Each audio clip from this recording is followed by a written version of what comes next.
Selamat sore teman-teman semua. Sebelumnya saya ucapkan banyak-banyak terima kasih kepada kalian karena telah mau meluangkan waktu kalian untuk kegiatan sore hari ini.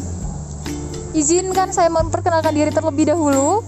Di sini saya Diana Nabila dari Fakultas Ilmu Kesehatan Universitas Aisyah Yogyakarta dari program Studi S1 Fisioterapi. Tujuan saya mengadakan acara pada sore hari ini adalah untuk memenuhi tugas daripada mata kuliah komunikasi profesional teman-teman, yang mana di sini saya akan menjelaskan kepada kalian secara singkat mengenai apa itu kesehatan dan bagaimana sih kira-kira cara melakukan hidup sehat dengan aturan-aturan yang sudah ditentukan seperti apa. Nah, langsung saja ke topik yang pertama, yaitu budaya hidup sehat. Kira-kira dari kalian sendiri nih, ada yang tahu nggak sih untuk melakukan budaya hidup sehat itu dengan cara apa gitu? Salah satunya ada yang tahu nggak? Tahu nggak? Apa tuh Mbak? Jadi gini teman-teman, contoh kecil ya daripada budaya hidup sehat pada kehidupan sehari-hari kita, yaitu rutin berolahraga. Yang mana dalam artian rutin ini kalian nggak harus diwajibkan untuk setiap hari kok teman-teman. Kayak nggak harus setiap jam atau setiap menit kita berolahraga, nggak seperti itu teman-teman.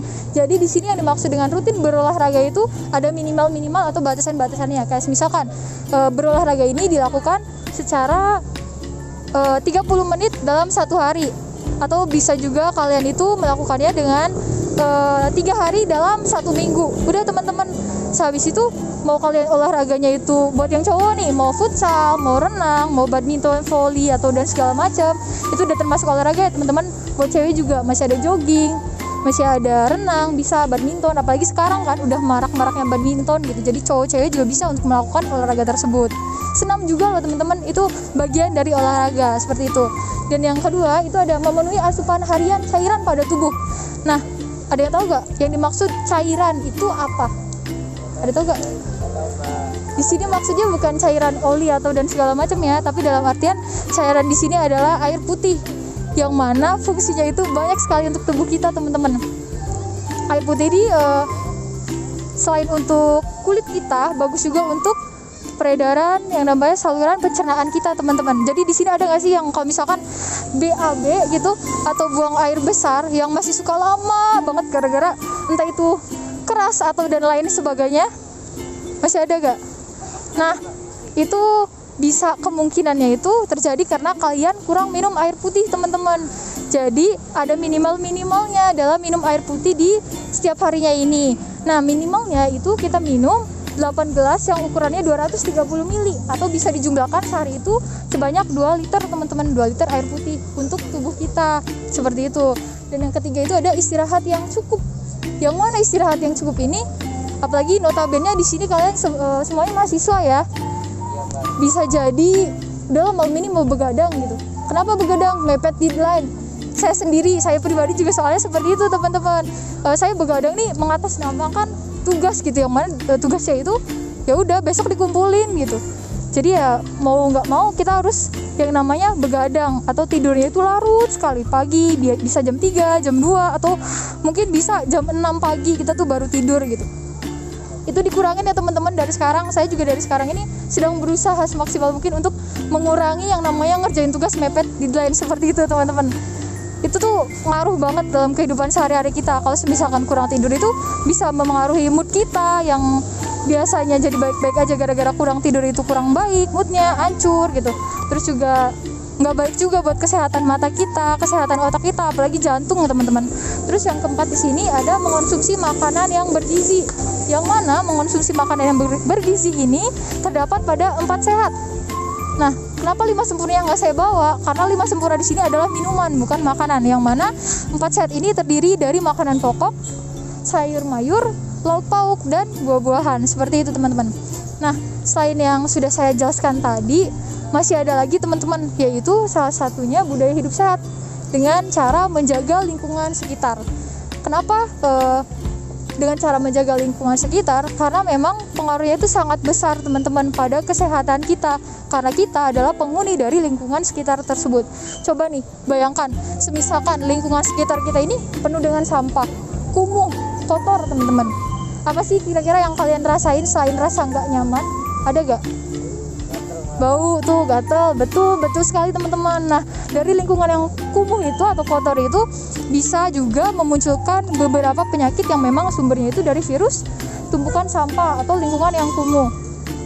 Contohnya di sini, dari lingkungan yang kotor itu kita bisa menyebabkan rentannya terkena penyakit asma. Loh, kok bisa sih? Kok ke asma? Bisa teman-teman. Jadi seperti ini, lingkungan yang kotor itu biasanya terdapat aroma-aroma bau atau terdapat udara-udara yang mengandung zat-zat berbahaya, yang mana jika zat-zat berbahaya ini masuk ke dalam tubuh kita, masuk ke dalam saluran pernafasan kita, itu bisa menghambat saluran pernafasan kita, yang mana itu akan tidak menutup kemungkinan akan terjadinya asma pada diri kita. Terus selain asma juga ada terjadinya diare teman-teman. Diare udah pasti ya, pasti kalian di sini juga tahu lah dengan kata-kata diare, nggak asing gitu dengan kata-kata diare. Dan banyak juga orang-orang nih yang ngalamin gitu. Contohnya kayak misalkan, aduh mulus nih beberapa hari ini udah bolak-balik toilet sampai lemes banget. Nah itu yang namanya diare ya teman-teman. Yang mana diare itu disebabkan oleh virus atau penyakit yang berasal dari bakteri, yang mana bakteri ini akan berkembang biak di tempat yang kotor. Nah, jika air, tangan, tempat, atau makanan kalian yang kotor itu masuk ke dalam tubuh kita, waduh bahaya teman-teman. Itu bisa mengakibatkan namanya diare. Nah, terus lanjut yang terakhir itu ada DBD. DBD udah pasti tahu kan ya, panjangan dari apa? Nyamuk demam berdarah atau nyamuk yang berjenis Aedes aegypti ini teman-teman membawa virus yang mana si nyamuk ini berkembang biak di tempat yang gelap, lembab, kotor dan lain sebagainya. Seperti itu teman-teman.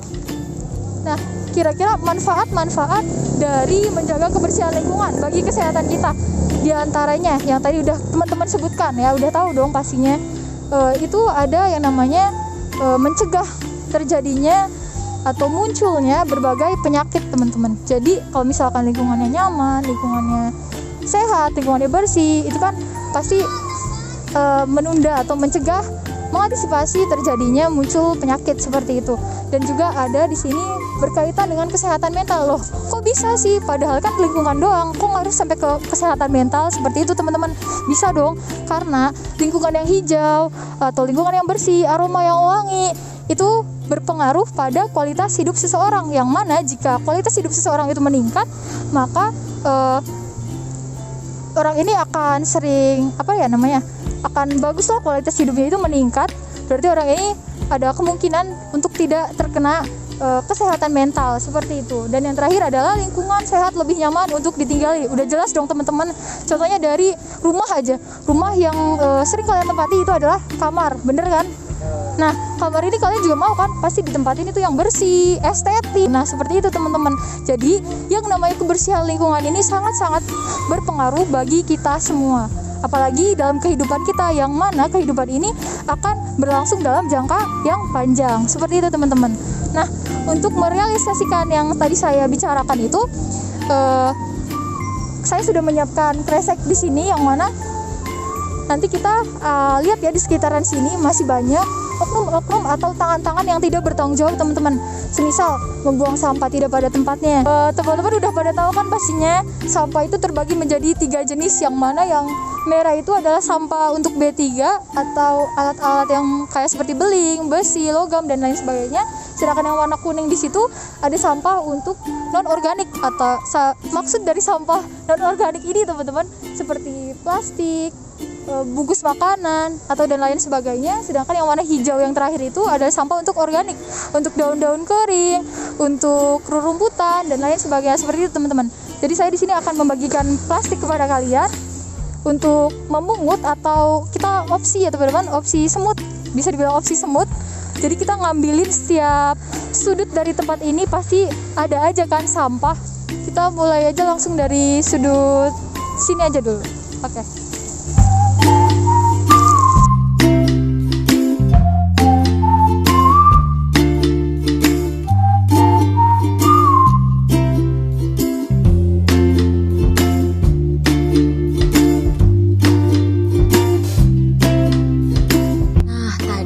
Saya sebutkan teman-teman bahwa tercemarnya lingkungan atau kumuhnya lingkungan kerap memicu adanya asma.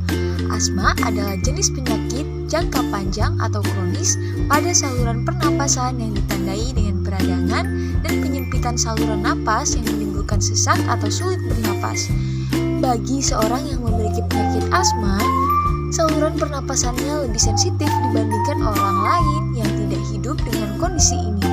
Ketika paru-paru teriritasi pemicu tadi, maka otot-otot saluran pernapasan penderita asma akan menjadi kaku dan membuat saluran tersebut menyempit. Disinilah fisioterapi berperan sebagai pemberi upaya dalam mengeluarkan sikrit dan memperbaiki ventilasi pada pasien dengan fungsi paru yang terganggu dengan cara menggunakan modalitas fisioterapi infrared, breathing exercise, dan terapi latihan.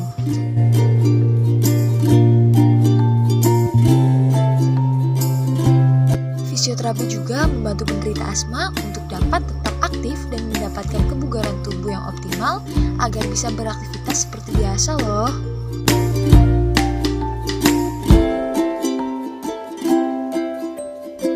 Jadi, untuk teman-teman semua, tetap budayakan hidup sehat dengan cara menjaga lingkungan sekitar.